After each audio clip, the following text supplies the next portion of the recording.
के जितने भी 5वीं अनुसूची या 6वीं अनुसूची के जो क्षेत्र हैं, इन पेशा कानून को नजरअंदाज करते हुए एक लाइन लिख दी जाती है कि राष्ट्र हित के लिए जमीन ली जाती है। हजारों आदिवासियों को विस्थापित करके किसी एक उद्योगपति को लाभ पहुंचा के कौन सा राष्ट्र हित चाह रहे हैं। यहाँ पर हम बिरसा मुंडा जयंती मना लेते हैं, संविधान दिवस की वर्षगांठ मना लेते हैं, लेकिन संविधान के अंदर आदिवासियों के हित के जो प्रावधान है वो आज धरातल पर लागू नहीं है। नमस्कार, आप देख रहे हैं कट टू कट लाइव और आपके साथ हूं मैं सौरभ दुबे। डूंगरपुर बांसवाड़ा सांसद राजकुमार रोत ने हाल ही में लोकसभा में संविधान की 5वीं अनुसूची के अंतर्गत आदिवासियों के अधिकारों और उनकी सुरक्षा के मुद्दे पर कई सवाल उठाए हैं। सांसद राजकुमार रोत का ये बयान आदिवासियों के संरक्षण और उनकी जमीनी हकीकत को लेकर काफी ज्यादा वायरल हो रहा है। इसलिए आज के वीडियो में आप और हम मिलकर राजकुमार रोत के इस बयान को बारीकी से समझेंगे। तो चलिए शुरू करते हैं। आज हम आजादी का संविधान दिवस लागू होने का 75वां वर्षगांठ मना रहे हैं, लेकिन संविधान के अंदर आदिवासियों के संरक्षण एवं उनके हितों के लिए 5वीं अनुसूची का प्रावधान किया गया, लेकिन इस 5वीं अनुसूची के प्रावधानों को आज तक धरातल पे लागू नहीं किया गया है। कोई भी सरकार रही ये अनुसूची के प्रावधानों को लागू नहीं करना ये दर्शाता है कि सरकारों की मानसिकता आदिवासियों के लिए कैसी है। सांसद राजकुमार रोत अपने संबोधन में कह रहे हैं कि देश संविधान दिवस लागू होने का 75वां वर्षगांठ मना रहा है, मगर भारत में आदिवासियों की समस्याओं को लगातार अनदेखा किया जा रहा है। संविधान ने आदिवासियों के लिए 5वीं अनुसूची के तहत विशेष अधिकारों की बात की थी, लेकिन ये अधिकार अब भी कागजों तक ही सीमित है।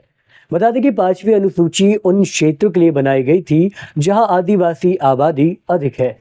इसका मकसद था आदिवासियों की भूमि और उनके जीवन पर बाहरी हस्तक्षेप को रोकना।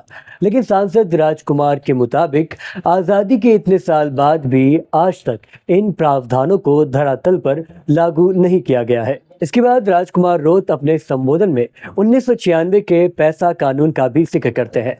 वे कहते हैं कि पैसा कानून के तहत कोई भी प्रोजेक्ट लगाने से पहले उस संबंधित ग्राम सभा की सहमति जरूरी है, लेकिन कई सरकारें राष्ट्रहित के नाम पर पैसा कानून को दरकिनार कर मनमाने तरीके से हजारों आदिवासियों को विस्थापित कर किसी एक उद्योगपति को लाभ पहुंचा रही है। अनुसूचित क्षेत्र के अंदर 5वीं अनुसूची में प्रावधान किया गया है कि आदिवासियों को जमीन किसी भी अगर प्रोजेक्ट के लिए या किसी भी कंपनी के सीधा हस्तांतरण नहीं कर सकते हैं।